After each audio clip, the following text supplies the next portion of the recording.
माझं नाव सिंधुताई सपकाळ आहे. नमस्कार, मी तुमची माई, तुम्हा सर्वांची माई.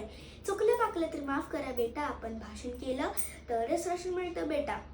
आमचे सुरेश भट एका ठिकाणी असे म्हणतात, जीवनाची प्रेतयात्रा थांबली जेव्हा स्मशानी, घेतला काढून खांदा ओळखीच्या माणसांनी.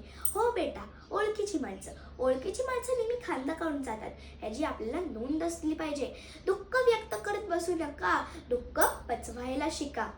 आणि एक गोष्ट लक्षात ठेवा बेटा, मी सिंधुताई सपकाळ. काय होतं माझ्याकडे? अंधारस्तर होता. मी स्मशानात राहायचे, रेल्वेत भीक मागायचे, भिकाऱ्यांसोबत राहायचे.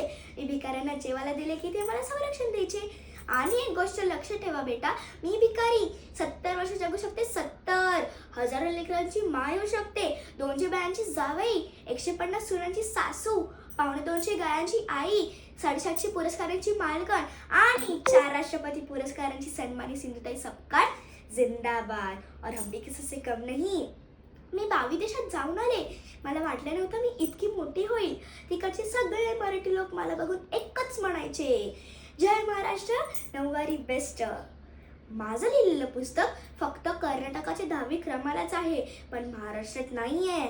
या महाराष्ट्रात जर तुम्हाला मोठं व्हायचं असेल तर आधी मरावं लागतं. मरून जे माणसं मोठे होतात त्याचंच नाव महाराष्ट्र आहे बेटा.